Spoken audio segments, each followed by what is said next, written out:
ওইদিকে কত গরম পড়েছে, আমাদের এইদিকে তো প্রচুর গরম পড়েছে। আজকে আমি মাংস আনতে গেছিলাম, আর মাংস আনার পরে ঘরে ঢোকার পর এত গরম লাগছে, পাখা হাই স্পিডে দেওয়ার পরও গরম লাগছে, আর মাথাটা কন্টিনিউয়াসলি ঘুরছে।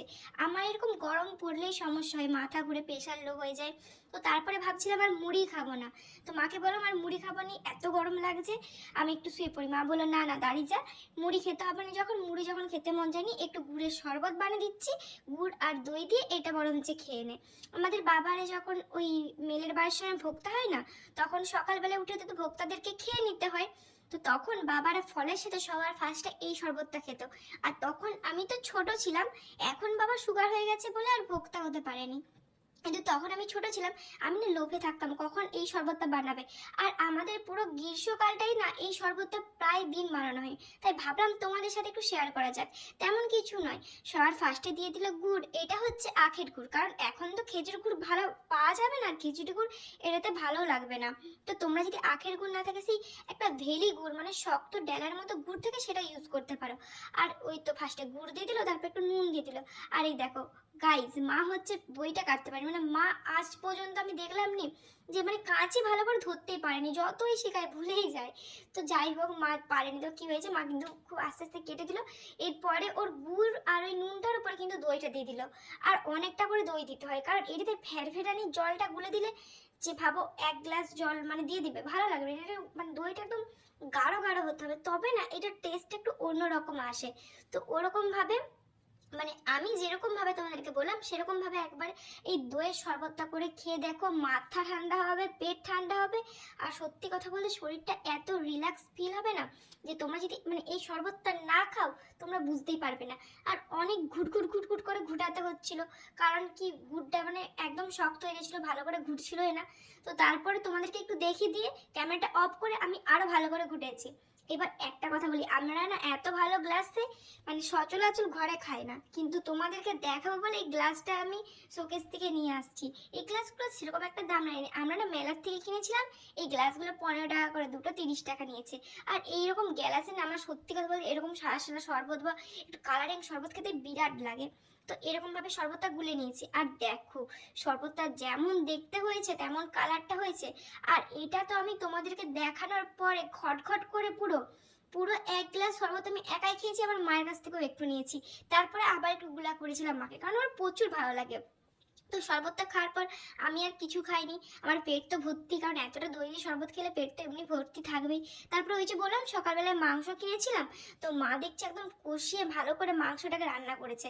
আর ওই দেখো, এটা হচ্ছে গোটা রসুন। আমার না মাংস হলে মাংস দিয়ে দেয় একটা গোটা রসুন দিয়ে দেয়, আমার আর ভাত খাবার কোনো কিছু লাগে না মাংসর সাথে। তো মাকে বললাম লাও কষা মাংস তুলো। মা এইদিকে কষা মাংস তুলছে, আর আমার এখন এত এই মানে ভিডিওটা দেখার পর এডিট করার সময় খেতে ইচ্ছা করছে যে তোমরা ধারণা করতে পারবে না। তো এবার মাংসটা তুলে দিয়েছে, আর তার সাথে সাথে কিন্তু একটা মেটা দিয়েছে। আর মেটাতে একটা জিনিস থাকে যেটা কিন্তু আমার খেতে অনেক ভালো লাগে, অনেকের না ভালো লাগে না, কিন্তু আমার ভালো লাগে। কি বলতো, ওই দেখো মেটার ওইখানটায় যে সরু সরু জায়গাটা আছে না, ওইটা। তো এই দেখো আমি না বারবার হাত দিচ্ছি আর হাত থেকে তুলে দিচ্ছি, হাত দিচ্ছি আর হাত থেকে তুলে দিচ্ছি, প্রচুর গরম ছিল। তো এরকম ভাবে আমি হাত দিয়ে অনেক কষ্ট করেছি। সবাই দেখেছি ইউটিউবে এরকম করে তুলে, এরকম করে হাত দিয়ে ভেঙে দেখায়, আর কি লোভ লাগে। আমি ভাই পারি না, আমি আর তারা কোনো কিছু সম্ভবই না। আমার 1K হতে চললো এখনো, সত্যি কথা বলতে আমার ভিডিও তোমরা সেরকম রেসপন্স করছো না, আমি পারি না সেরকম এডিট করতে। তো তোমরা যে তাও আমার মানে এরকম আলবাল ছাল ভিডিওগুলোকে দেখে মানে তোমরা দেখো, আমি তোমাদের কাছে এটাতে এত কৃতজ্ঞ যে তোমরা ধারণা করতে পারবে না। তো তোমাদেরকে এবার আমি দেখানোর চেষ্টা করছিলাম একটু, এই দেখো এরকম ভাবে মেয়েটা খেতে হয়, মানে এরকম ভাবে মেয়েটা দেখায় না সব, এরকম ভাবে দেখাচ্ছিলাম। তো তারপর দেখলাম যে মেয়েটাকে একটু ভালো করে পান্না মাকে দিয়ে খেয়ে নিয়ে যায়। আর দেখো যেটা বলছিলাম না, আমার প্রচুর খেতে ভালো লাগে এই যে এই জিনিসটা। এইটাকে তোমরা হয়তো অনেকে নামে অনেক কিছু নামে ডাকো, আমরাও অনেক কিছু নামে ডাকি, কিন্তু সেটা তো আর বলতে পারবো না। এবারে এইটা কেমন খেতে ভালো লাগে এটা তো তোমাদের কাছে আর খেতে পারবো না, তো একটু চিমর মাংস খেতে খাই। এই যে এই নরম মাংসগুলো না আসলে কষাই বের করে দেয়, তো এটাকে চিমর মাংস বলি। আর মাংস খাওয়ার পর ভাত খাওয়ার টাইম চলে এলো, বাস এবার আমার মায়ের মধ্যে ঝগড়া, নিম পাতা একটু হলেও খেতে হবে। তো এটা মানে গাছের নিম পাতা। তো আমি কি করলাম, একবারে পুরোটা নিয়ে দিলাম, আর গপ করে মুখে ঢুকে দিয়ে টক করে গিলে নিলাম।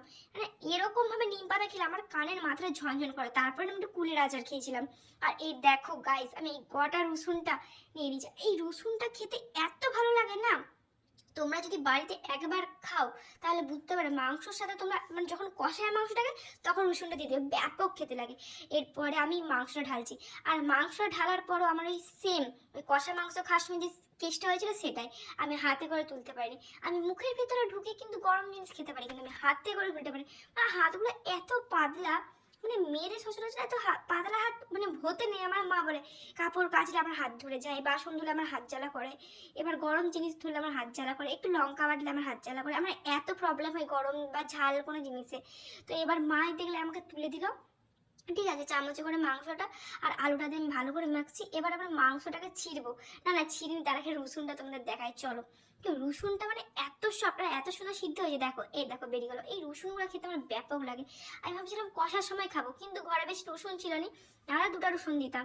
আর এই রসুনটা নিয়ে ভাত দিয়ে খেতে ইচ্ছা ব্যাপক লাগে, আর যা টেস্ট লাগে না মানে ধারণা করার জন্য এত ভালো লাগে খেতে। তো এবার আর কি রসুনটা দিয়ে মাংসটা খুব ভালো করে মেখে ভাতের সাথে খেয়ে নিলাম। আর তারপরে আজকে আমি বিকাল দিকে ভাত খাবার পর এতটা ভাত খাওয়া হয়ে গেছিলো মাংস দিয়ে, একটু ম্যাগি করেছিলাম, ম্যাগিটা খেলাম। আর এই ম্যাগিটা দেখতে এত সুন্দর লাগছে, এটা কীভাবে বানিয়েছি জানো? জাস্ট ম্যাগি দিয়েছি লঙ্কা গুঁড়ো, হলুদ গুঁড়ো, জিরের গুঁড়ো দিয়ে আর একটু কাঁচা পেঁয়াজ ওই জলের মধ্যে দিয়ে ম্যাগিটা বানিয়ে নিয়েছি। আর রাত্রিবেলায় মানে ভাত খেয়েছি, সকালবেলায় দইয়ের শরবতটা খেয়েছি, আর রুটি করেছিল বাট রুটি খেতে মন যাচ্ছিল না, তাই ভাবলাম মাংস দিয়ে মুড়ি খাই। তো এবার কি ভালো করে মাংস দিয়ে মুড়িটাকে মাখিয়ে আর খেয়ে নিচ্ছি। আর এখানে না আমার একটু লেগের দিকে মানে মাংসটা পড়েছিল, আর আমার তো হাড় মাংস খেতে প্রচুর ভালো লাগে। তো মাংসগুলোকে সবার ফার্স্টে সাইড করে দিয়ে এবার মুড়িটা মাখাবো। আর মুড়িটা কি মাখাবো, গরমটা একদম মা দিয়ে দিয়েছে মুড়ির মধ্যে, মুড়িগুলো সব মিশকেই গেল, ওই জন্য একটু একটু মাখি মাখি খাচ্ছিলাম। আর আমার মাংস দিয়ে মুড়ি খেতে মানে সব দিনই আমার মাংস দিয়ে মুড়ি খেতে প্রচুর ভালো লাগে। আর তারপরে রাত্রিবেলায় এই মিষ্টিটা এনেছি, এটা আমার প্রচুর ফেভারিট মিষ্টি। তো তোমাদের যদি পুরো ভিডিওটা ভালো লাগে অবশ্যই লাইক করে সাবস্ক্রাইব করে পাশে থেকো গাইজ।